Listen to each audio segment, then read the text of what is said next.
All right, we are live. Welcome, everybody. I am back. I am back from my Asia tour. If y'all were following me on social media, this is Jimmy, the Acu Sensei, and my partner, Chris McKee, nutritionist. So, uh, yeah, welcome to our podcast. And we're excited to bring interesting guests to our podcast. And today we've got another interesting guest, Erik Stanley. And so let me just do a little intro on Erik. Erik and I actually met this year, and so we're part of a group, kind of like a faith-driven entrepreneur group, and really, his story and what he does is very inspirational, and so had to have him on our show. And Erik, little background, has coached hundreds of runners in the Austin area and across the country with online coaching, right? He has trained dozens of Boston Qualifiers, 100-mile runners. 100 miles. I don't even think I've ever ran 100 miles. As well as he also trains Most people. uh, intro level runners learning to run for the first time. So whether you're just starting or you're a professional, Erik has trained both. Erik was an All-American runner for UT Austin. Hook 'em horns. He then ran for Adidas Rogue Athletic Club, a post-collegiate Olympic development team in Austin. And in 2014, Erik established Trail Roots. So Erik, welcome to our podcast. Thank you, Welcome, Eric. Jimmy. You're Thank you, welcome. Chris. Welcome. Yeah, Yeah, excited we're to be delighted. here. Yeah, we're delighted to have you. And I think the topic today, I know from my experience of working with clients for so many years, 20 plus years, it's so important, not only for the physical activity, but what you're doing is also, Jimmy and I believe this. We are physical, we are mental, and we are spiritual beings. We can't separate any of that out. So you work with all of this. So I think this is really, really cool. I know there's a little background on you. Just share a little bit about, you said you got started running really young. So share with us that story, because I Yeah. think that's really cool. You started really young. Well, yeah. So my mom lived in Las Vegas for a few years when I was growing up, and during the summers I would visit her. And we would put on country music, and we'd go run around the desert basically. Um, and that was kind of a fun time for us to spend together, because my parents were divorced and I didn't see her most of the year. And so when I would be there in the summer, it was just the time for me and her to go run and connect. And besides that, I played soccer. I played club soccer growing up, and I just loved running. I felt like it was an expression for me. Um, I was pretty fast in most of the races I was doing, and on the field days and the stuff. In the middle school, I started really doing well competitively, where my coaches started talking to me about a scholarship, and if you keep running well, we'll see what happens. And so I just kind of kept at it, and in high school I really took off and became I ran a 403 mile my junior year, which um, the guy who got first in that race, he ran a 401, and we both broke the state record for the mile. um, Wow. and that led me to be the fastest miler in the country for my senior year. It just gave me a lot of opportunities to go to school, most places I wanted to go.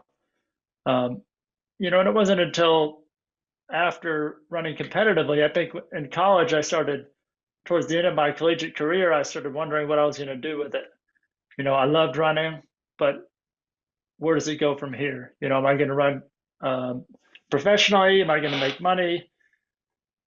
And I wondered where it fit into helping other people. And so um, when I started coaching, I really started to see a new side of it, and the community side of running that I think we so much need right now.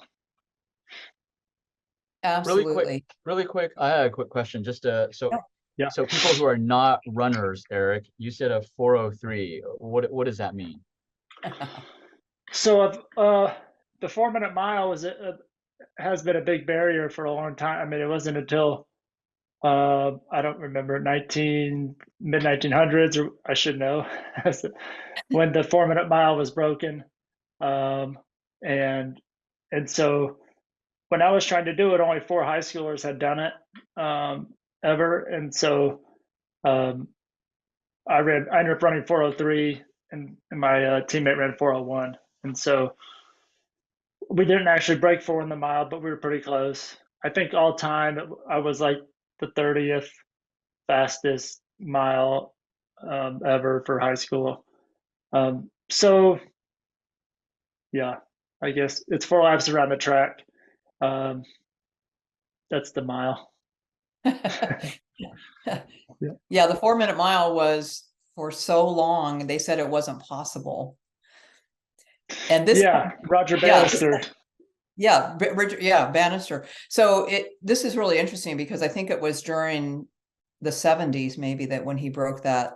And that's when my husband was starting to run. And I remember after he broke that, because they said it couldn't be done, then he did it. And then Right, all of the a sudden people started doing it. you start seeing people do it. So that goes to the mindset, right? Of what people think is possible. So if someone were to come to you as a brand new runner and say, I don't think I'm a runner, but it's got to be a mindset that, let me go out and try a little bit of this, maybe run walk thing and kind of get into it a little bit. Is that kind of how you start a new person off? Like go out and, say you have a mile mapped out somewhere and you walk and then you run a little bit and walk a little. How do you start a new person out? Yeah, typically I like the run walk method just because to tell someone to go run for 20 minutes when they haven't been running at all can just seem like forever. And I want to put it in bite-sized pieces so that they're enjoying it.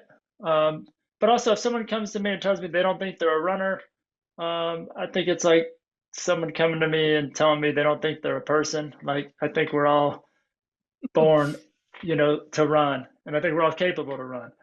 And so it is a mindset. And so I think that's what I challenge. Like, what do they really want to get out of it?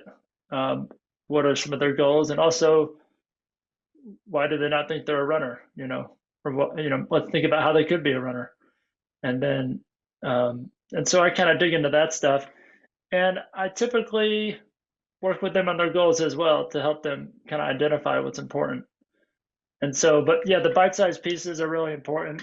Setting some goals that are attainable and not so far out, which was something that I struggled with, after running in college, and then coming back around to the competitive side is I felt like I needed to be winning every race, and if I wasn't, then I was failing. Mm. And so, if we're always setting goals that we're not attaining, we could kind of get hard on ourselves and get down and give up. And so if we have some goals that are reachable, we can start to see the progress. I think that's really important. What do you find with people that just start running and then they, let's say they finally do their first mile, right? They can run a whole mile. What else changes in their life? I mean, let's say you're running with somebody, they're there with you. You're not an online coaching, you're actually with somebody and you're running with them. Sure. And helping. What else do you find changes for them once they've reached a goal like that? Do you see that spill over into the rest of their life? Absolutely. I mean, like you're saying, it's not just one part of you. You have your mental, your physical, your spiritual, and so I think running and what you learn from running, plays out through your life in all different ways. And so, working through challenges, overcoming doubt, working on just monitoring your thoughts, because in the middle of a run or a race, so much can come into your thought that can be negative or positive, but you know, um, you can kind of filter through that and you can fill it with what you want, and so, but I see as people start to improve, as they start looking back at, because in the moment you don't always know you're improving until you, I like to set little time trials or little check-in runs for them to see how they're improving. But I think in general, I see more confidence. I see people feeling happier, more excited about where they're going in life. Usually running on its own can be relaxing, after the fact. So, just being able to enjoy the rest of your day, you wear yourself out on the run and you become a little bit more, less stressed, I think. So, and Yeah, that's physiologically. Yeah, sure. Absolutely. Physiologically. I'm sure you've experienced this with, we know that when we're stressed, we have cortisol flooding our brain, right? And then you go out and you run and it clears all that stuff out of your brain, or exercise in general. But that's a right. huge stressor going out and running. Well, and I think the part that I have added to it is running with other people. Not that I created that, right? But um, that is another big um, benefit, and I think something we need is that community. And I saw that a lot during COVID, where people were just stuck inside and they didn't have friends. They had moved to Austin fairly recently, and they were struggling and they were depressed and they needed people, and so they started coming outside. Not sure what would happen, but turns out running and doing things outside, it was pretty safe. Um, but just being around other people, moving, challenging yourself, um, I think we need community. And after we've already, spent, we've we've gotten more used to sitting behind computers and phones Mm-hmm. um, over the last 10 years, but um, COVID just, you know, times that by 100 where you're totally stuck inside. So I found like a whole new purpose during that. Like, oh, people really, I'm seeing that people need this now. I'm hearing from them. Even people come out just, yeah, I had no friends, I was stuck inside and I needed community. um, and so spending an hour or two with someone running, you get to hear their story. You get to hear what's important to them, what they're going through. And I think when you're running side by side, it's easier to talk than when you're sitting in front of somebody. And I think running on its own um, just leads to those open conversations. And I think a lot of times we don't really do that. We just kind of see people in passing. And so just spending some time with someone, connecting on the trail has been really cool. So that's a huge part of what you do live with people.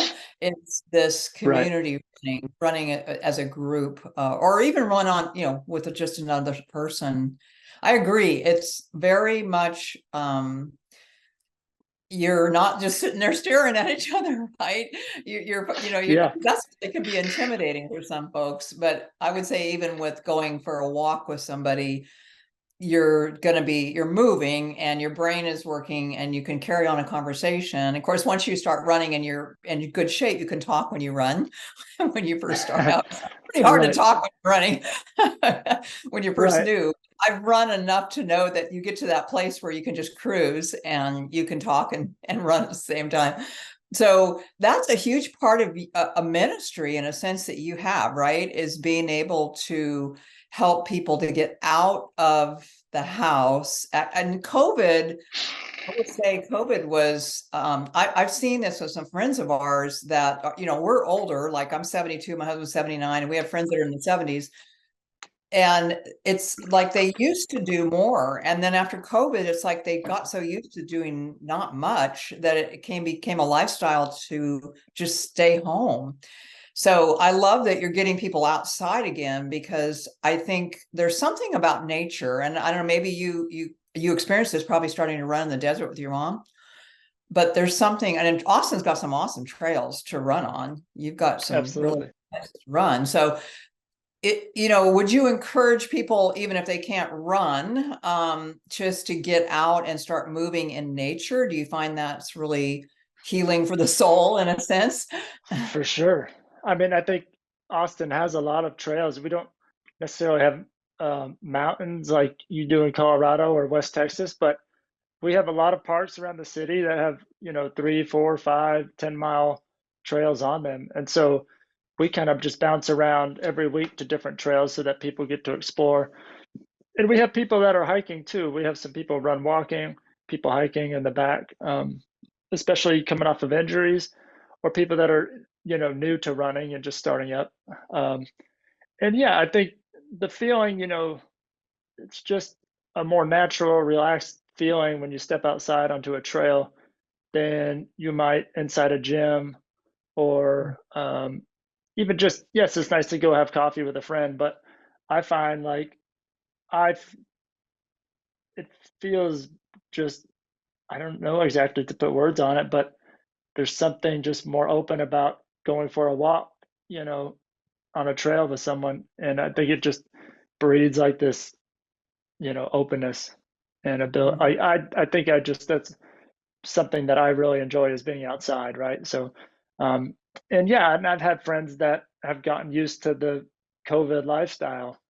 And so they're just kind of all working from home, not going and doing anything. They're kind of depressed and they're just like, yeah, we don't have any friends here anymore. And I'm really just, sad to hear that. And I think it's, you can control that stuff too. Like you don't, whether you want to work from home or not, that's fine. Like I think people like it, but there's, challenges with that on its own. But I think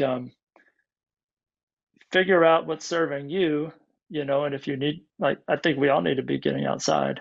And so yeah, hiking, walking, running, all those things, just moving and then challenging yourself. I think that's like my goal is to get people outside. And then once I get them outside, I want to challenge them and I want to get them to push through and overcome certain challenges because I think that's where we find life, right? Is working Yeah. through difficult experiences um and yeah, we're not having to go hunt for food. We're not having to go, in our own way. So to me, these are we're learning to do some of those primal things in a different way, and I think we still need that. Um, so Yeah, I love that word primal. Jimmy, did you have any thoughts on that?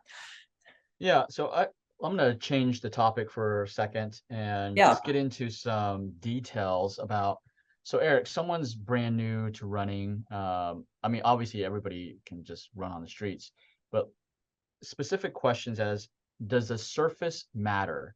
And do you recommend a specific surface to run on for a specific type of runners? um, I think the first thing is just to get out and to get moving. But um, if you're competing for a trail race, I would say yes, there are, you know, beliefs of like, okay, softer terrain is softer on your body. To me, I think it's just about adding diversity. And so I would, I like to do road runs. I like to do trail runs, like technical trails like Bull Creek or Barton Creek Greenbelt. And then I like to do something on like Lady Bird or Town Lake, which is a trail, but it's not a it's kind of like a road, but it's soft, there's no roots, there's no rocks. And so I find like when you're on the road, you're going to run faster. When you're on the trail, it's going to be a little bit more difficult. You're going to be working different parts of your muscles. So, and that's what we do. We have, half of our runs on the road and half are on the trail. And just getting that balance, I think, is good for, long-term growth as a runner. Okay, great.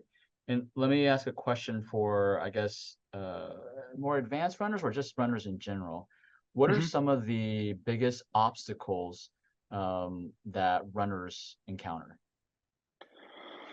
Well, I think one obstacle is overtraining and injuries. So um, runners can tend to just run, and that's all we do. It's like we forget about cross training, we forget about strength work. And something that I try to do is like even recently now in college we had 3 days a week we would go to the gym, but something I've tried exploring with is like, okay, every day I'm just going to do 20 minutes of strength after my run, and see how that feels, see how my body reacts to that. Because I find like doing a little bit every day might be better than spacing it out and doing big strength sessions. And plus, I think the majority of people aren't going to do, an extra hour of strength when they're already running an hour a day. Like I have that time because this is what I do, but I don't think everybody does. So I think overtraining / injury is a big thing. Also, like people come into our group and they're so excited. They see other people running like 100-miler and they're like, I want to do that this year. And they kind of jump straight to it. And it's I easy don't to ever get want to burnt do out. that. So Jimmy, when do you want to run your 100? I will. So what I think is healthy and smart is like, let's look at, and I'm not a planner, but people come to me and they're like, I have my 3-year plan, and it starts with a marathon this year, a 50K or a 50-miler next year, and then a 100-miler in 3 years. And I think that gives you a lot more time to work with. And I know that sounds a little bit crazy, but it could even be like, okay, I want to focus on a 5K this year, a 10K next year, and a half marathon in 3 years. It doesn't always have to be longer is better. It could be like, let's stick with a certain distance for a little while and see how we can improve and really have fun with that. Because the training doesn't vary a ton between like a half marathon and a marathon, and then a marathon and a 50-miler. I mean, you're only going to have so much time to run in a given week. So yeah. Oh, go ahead. Sorry. Oh, I was just going to think of more problems, but that's probably some of the big ones. So you mentioned, cross training. So is that something that you provide, or does the people that are getting coaching from you, they have to find their own personal trainer outside? So we do both. Like some people, and also people in our group have their own coaches. Like we have coaches, but some people just come with us to run with the group, and then they have their own coaches. Some people use us for coaching, but so we offer strength coaching as well. We have an app that we work with to give them strength programs to do. And then during COVID, I did just live recorded on Zoom a strength class, two strength classes every week. So we have an app, our Trail Roots app, that has all of our runs on it, and they can go and see those workouts at any time and follow along. So it is cool. Unfortunately more of like a side thing that I'm trying to get people to really incorporate into their training. But people don't tend to do it until they're injured, and then they're like, oh shit, I got to start doing all these other things. And then they do it until they get healthy again. Yeah. And then when they're healthy, they're like, you get, I mean, yeah, I'm actually talking about myself. So, yeah. It's not your favorite thing. You'd rather run. Yeah. Well, it's easy just to look at like you're counting your miles for the week. You want to hit this mileage, but over time, I'm learning that it's more beneficial for me to maybe spend a little less time running and a little more time doing some mobility exercises, doing strength work, and even just mindfulness activities or meditation. To like, it's not always having to be go go go. And I think that's what I've been used to. And I'm realizing like, okay, I need to kind of center myself a little bit, do some yoga, stretch it out, just slow down a little bit, has been helpful for me too. Which is probably Jimmy, what you do a lot of. Yeah. Yes. There's like the saying, you have to, in order to speed up, you got to slow down first. So yeah. One last question for me is, so let's say someone wants to run, like Austin's got the 3M, the half marathon or the marathon. Mm-hmm. When should somebody start training? What's the perfect timeline to start training for something like that? Yeah, I typically like, if someone's coming from scratch, like I think 6 months is a good time. If you're doing nothing, and for a marathon, like if you're not running at all and you haven't been running, I would give yourself a year. But I would start with a half marathon, and I think if you've been running a little bit, then 4 months is good. But 6 months to like kind of start your base building phase, and then adding some workouts in, and then goal setting and stuff like that, I think is a good amount of time.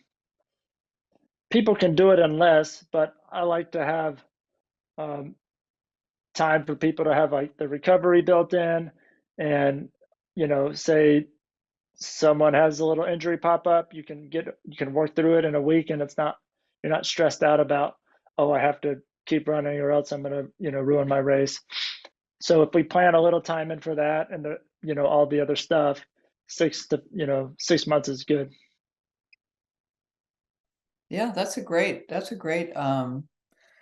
I think that what is I think it's Tony Robbins that said this, I can't remember. Most people overestimate what they can do in a year, but underestimate what they can do in like 2 years. Like they say, well, I'm going to go, like you said, they're going to go for it. And then, but if you just plod along for a couple of years, it's amazing consistently what you can do. So I think that the most important thing is to start. And I think so. That's it, right? Well, it's just like there's plenty of times where it's just getting out the door, right? Like you're thinking about it a long time, and then you're like, if I just kind of stop thinking and just move outside, close the door, put on my shoes, and start moving, even if I'm walking. Like after my wife had our son, that's what she did. She's like, and I encourage her, I'm like, just put on your shoes and just see what comes. But if you sit there and you think about it, and yeah, and I think it's a mindset, right? And our fatigue can be a mindset too. So it's all these things that how you think about it can dictate what's happening. And so I think the more we practice through that stuff, um, yeah, the better. I think that's such a good point because I actually, in one of our programs, when we talk about moving your body, it's one of the first things I say is put your shoes on, open the door, and close the door behind you, and do not turn around. Like, Right. second guess the fact that you're going out the front door. It's just that we talk ourselves out of it so much of the time, like, oh, I don't have the energy, or oh, I don't have the time, or I just, we have this excuse of why we aren't going to do it, when we just have to just tune out all those little voices in our head. It's the angel and the devil on the shoulder, right? It's like he's over here telling you, no, you don't have the time, and over here is, no, you should do this. And we have to literally just tune it out and just go. And just putting your shoes on and walking out the door is a huge thing for a lot of people.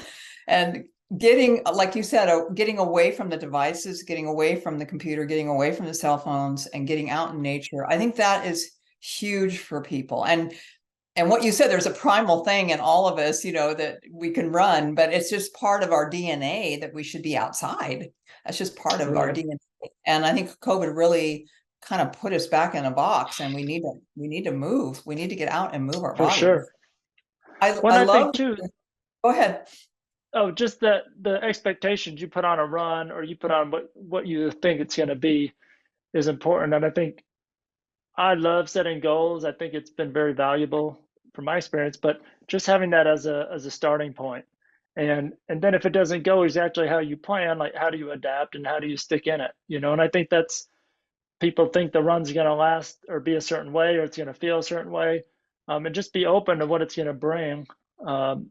And sometimes it takes me a few miles before I even warm up into a run. I'm like 3 or 4 miles in, and then I'm like, okay, I'm starting to relax. I'm feeling stronger. Where a lot of times it's like, if you would have turned around, you would have just thought, oh, I was going to feel bad all day. Yeah. So yeah. Yeah, it's so true. Every day your body's, it depends on what you've been dealing with, and you physically, emotionally, mentally, but movement is wonderful. Now you've got, I know, we can put this in the feed. I think you have a coupon that you gave us for, is it a discount coupon? Oh, trial month. Yeah. Yeah. Yep. That's for just a free trial month for anyone that is interested in coming out. And so that has access to all of our runs, our app, which has the strength workouts, and just to the community, to get to talk to other people. Like, we're very welcoming and all different levels. And I find, like, when you're doing something with somebody else, you see them doing it, it's going to feel like you're going to start to believe that you can do it, and so that's what we're doing. And yeah, anybody that's interested, feel free to reach out, and that's a free month to come out and run with us. Awesome. Well, we'll put that in the feed, and then this goes up on YouTube, on our channel on YouTube. So we'll make sure and put that in there in the notes on YouTube for them to have that. It was a QR code, right? It was. And then there's also, we have 4 trail races we do every year. And so there's coming up in November is one out at Reimers Ranch. And then for the first time, we're putting on the race in Big Bend in January. So if you haven't been out to Big Bend and you want to get out to the desert, that has, and we have 5Ks up to 100Ks and 50 milers. So we have all distances too. So yeah, check it out. But yeah, I think that's a QR code on that coupon. Yeah, awesome. Wow, that's beautiful. Well, Jimmy, any last thoughts? Yeah, I'll just say, this is for all of our, listeners. This is, if you're in Austin, this is a great way to just to get active. It's like Eric's saying, it's easier to exercise when you have, a group, when you're in a community. You get the accountability, you get the support versus doing it yourself. Because if you're trying to do things yourself, a lot of times you're gonna quit. And so you need that family, you need that support to help you. And then also at the same time, you will have the opportunity to be that support for someone else. So one thing is to receive it, the other one's to dispense it yourself. And so that's what a community brings to you. And there's no better way to do it. Join Eric and his company and just get out there and run. If not just for maybe you don't like running, it's okay. I mean, there's walking, running, right? Just getting out in nature. So we'll definitely have that, his company information in the all over the social media. Eric, any last words before we sign off that you want to say to our audience? No, I think I encourage you guys to challenge yourselves, whatever that is, whether it's, and I think running, if you believe you're not a runner, give us a month, come out and we'll convert you. And just the power of the community, the power of challenging yourselves is strong. And so I believe in you, and we believe in you. So let's get after it. Awesome. Yeah, he's gonna bring some pit bulls. Gonna be chasing after you, some dogs. You'll be a That'll runner. get you running. Yeah. I'm just kidding. Absolutely. Thank you so much. That's a good idea. Yeah. Thank you, Eric, for being on the show. Yeah. I appreciate y'all. Bye for now.